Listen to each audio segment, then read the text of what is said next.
SK Vibemaker. SK Vibemaker, my interviews are hotter. You know we bring through the best special guests. We are not changing tradition anytime soon. Now, I don't know if I should start the interview like this, but it's not many times that I sit down with someone who's got a face tat.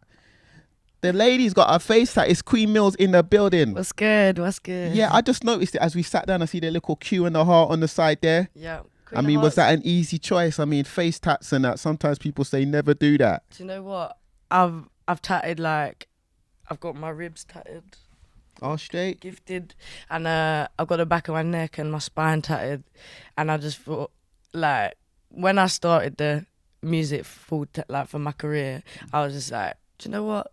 I really wanted to get my under my eye or something, yeah. Wow, but my manager and my family were like, no, don't do it. So we're saying, would you get a few more face tats, like maybe? I've said, now that I've got this one, I'm happy in it. But if I get like Post Malone famous, maybe not as much as him, but you know, I gotta get the like little crown or something on my face, yeah.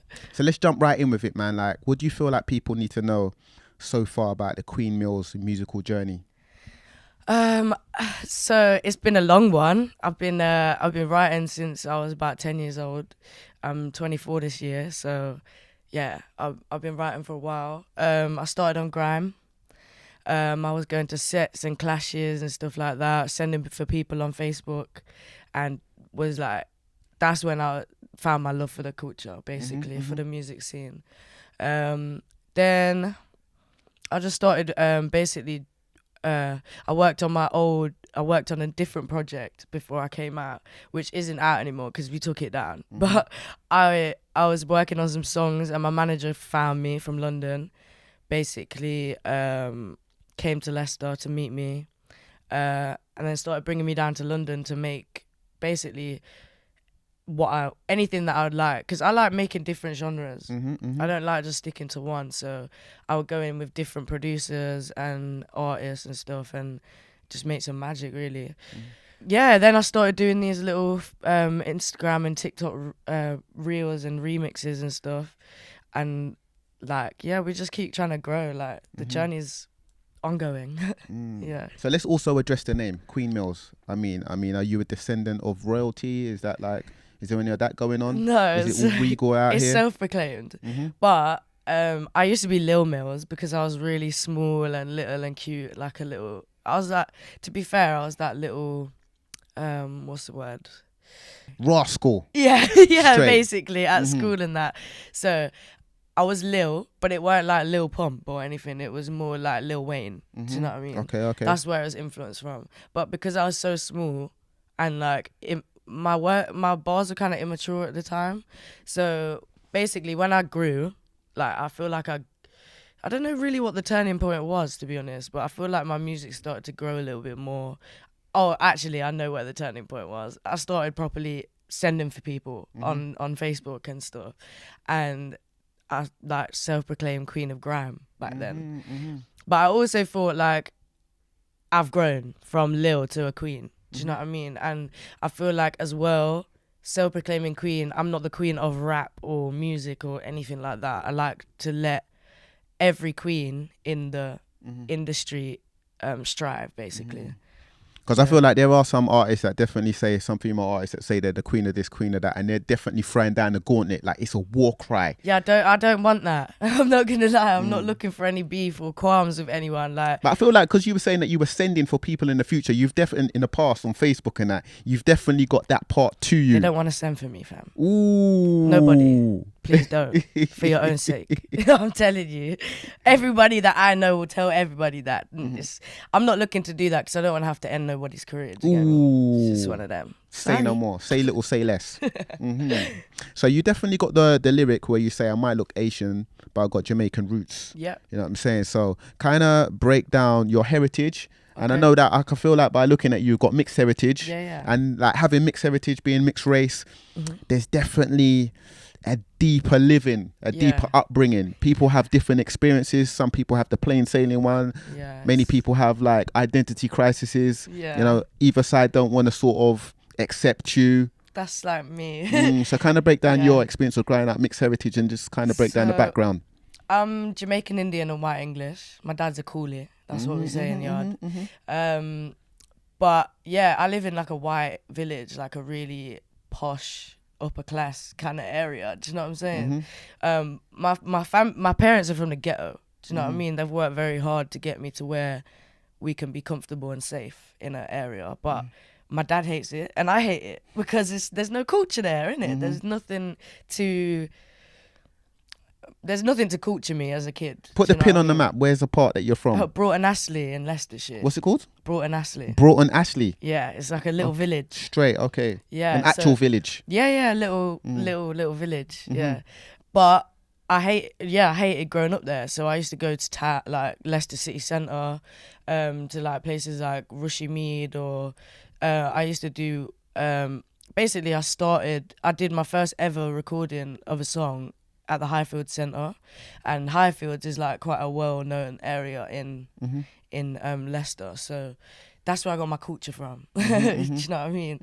But yeah, I don't really get accepted by either side, and it's sad because I try and embrace both. Do you know what I mean? How have you found that though? Because that can definitely be the making or breaking of an individual, and everyone doesn't have to go through that. A lot of people don't go through that. Yeah. Well, basically, if I wasn't as confident, it probably would have broke me, because it does upset me a lot. Do you know what I mean? Because, like, yeah, people shouldn't have to go through it. Like, even if I'll drop something on Instagram, say if it gets promoted or something, the first comments I get is, why is this white girl trying to rap? I'm definitely not white, yeah. But like, and then like, they're all like the black community that are saying, why this white girl, this and that. And then from the white people, it's like they think I'm Asian, or they'll think that I'm white as well, but too chavvy to be. Do you know what I'm saying? And I'm like, I'm not chavvy, babes. Not chavvy. That's my culture, babes. Like, so yeah, it's difficult. It is difficult, but I just push the love yourself motive to people, and me loving myself is like the reason that I'm still going. I don't really let anybody affect me. Like, people talk all the time, and I don't let it affect me. So you got the winner track. Yeah. You know what I'm saying? What is winning to you? Like a year of winning, what does that represent to Queen Millz? So personally, winning for me is succeeding even though there's so much hate. Because I get hated a lot, yeah, like, and I don't actually know why, because I just kind of stick to myself and just kind of, maybe it's probably because I'm so self-confident in it. But yeah, winning for me is like working on yourself, working really hard and grinding on your craft, and then showing people like hard work pays off, basically, and showing people that you don't need to listen to anybody else, because it's your own journey, and in the end we're gonna win, basically.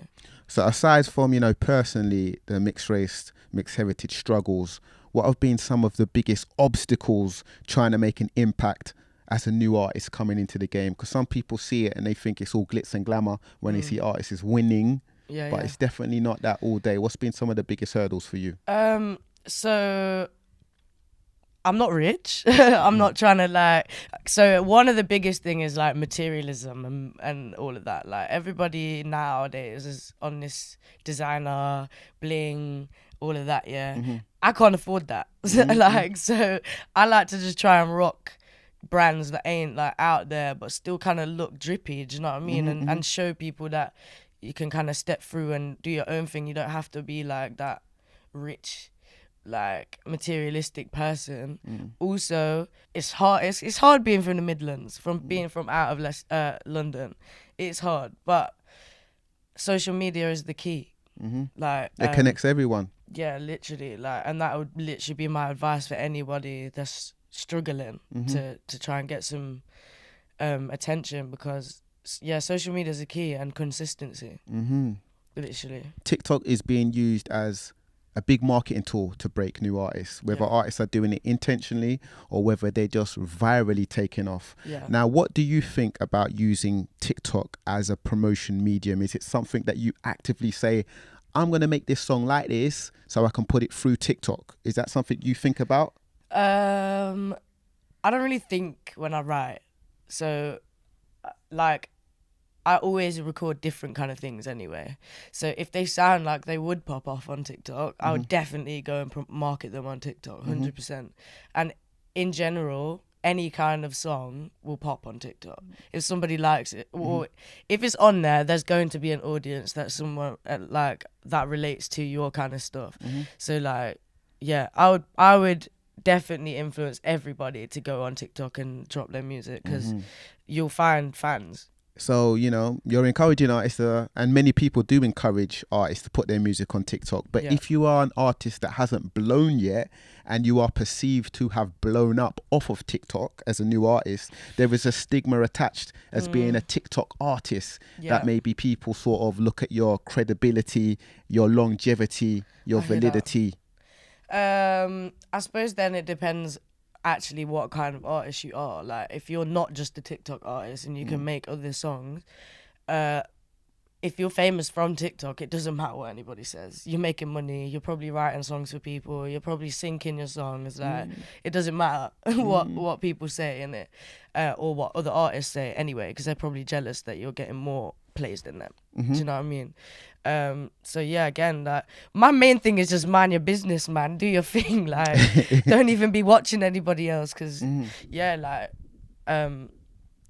TikTok artists can always be way bigger than artists that are just doing their thing anyway. There's TikTok artists, and then there's one hit wonders that weren't even on TikTok. And like, what do people look at them like? Mad. Do you know what I mean? So let's talk about Millz. This song in particular, you've got the line where you say, I ain't got time for man on my Instagram, your game's whack, my dog. You know what I'm saying? Now talk to me about that, man. Are you replying to DMs? You're looking at DMs? Have many people, many men in particular, approached you on Instagram? How's it all going down? I'm not gonna lie, I reply to everyone, because I've got this like OCD thing where it's like I can't look at a notification and leave it. Oh really? Yeah, so that's a deeper problem to have still. I know, it's so bad. Hopefully when I get a bit more busy, like I'll be able to just let go of that. But it's difficult.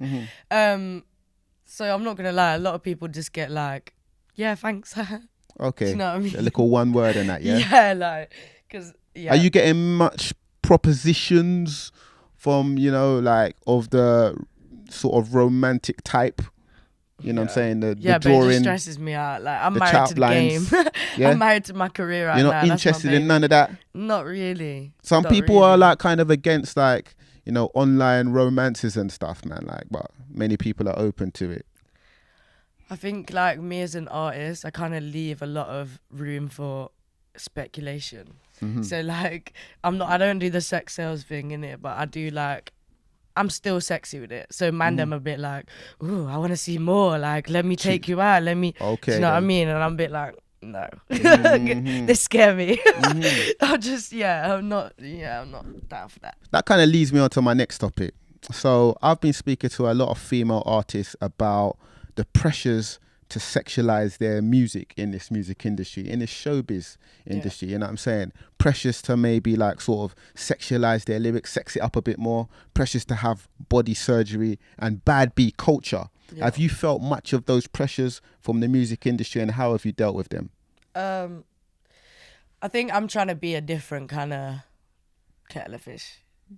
Realistically, I'm trying to be like, people might look at me and think I'm a little road girl or a little like, do you know what I mean? Because I'll wear my trackie. I don't really care about attention like that. Do you know what I mean? Like sexual attention or anything like that. I want people to hear my music and my sound and feel the vibe and I can vibe with a man dem, and man dem don't have to try touch me. Do you know what I'm saying? So like, I feel like some people will appreciate that and some people won't in it. But like, again, I'm very comfortable with the way that I am in it. Like,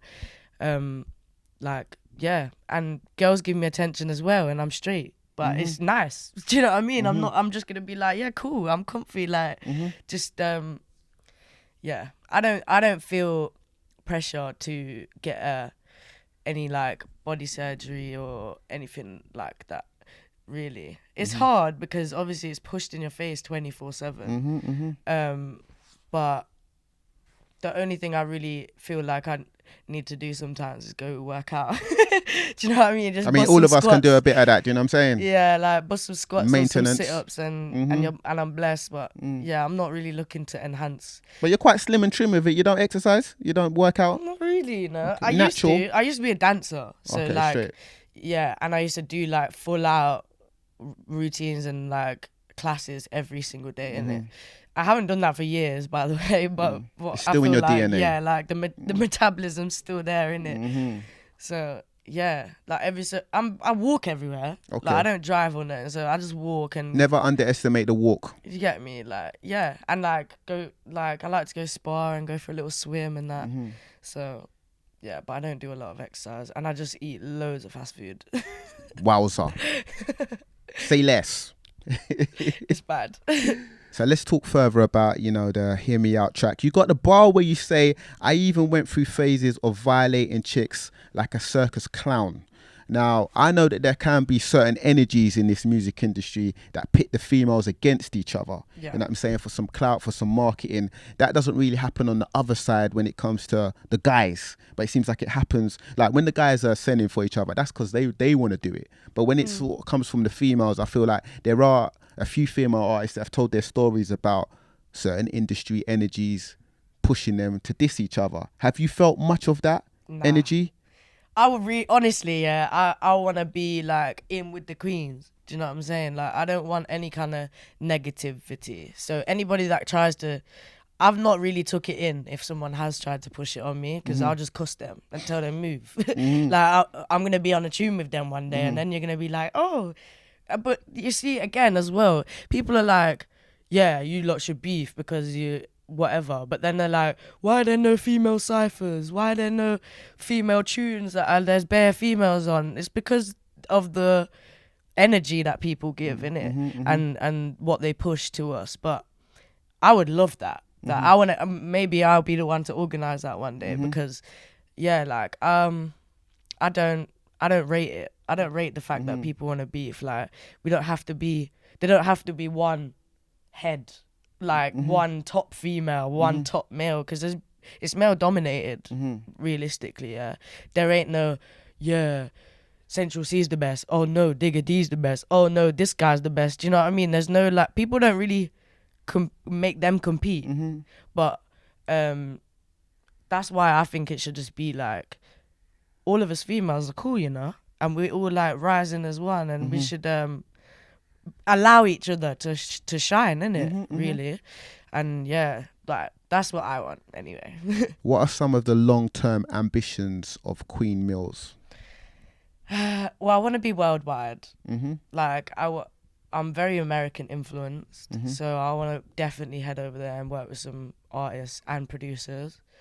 I feel like once you blow in America, you're gone, innit? So yeah, Big market. I just want to get over there and grind, because like for me, I've always like, do you remember Vine? Vine, what, the app? Yeah, Of course. yeah. So obviously I've always been that little entertainment kid. Do you get me? Like I've always wanted to be center of attention, so I need to go Hollywood and just show them what's good. Do you get me? And then like, yeah, just projects and hopefully some big features and sick visuals every time, and just everything that I bring out is gonna be better than the last. Well, listen, the future is very bright. They say my interviews are hotter. It's been a big one. SK Vibemaker, Queen Millz. Yeah. Thank you very much. Thank you. SK Vibemaker.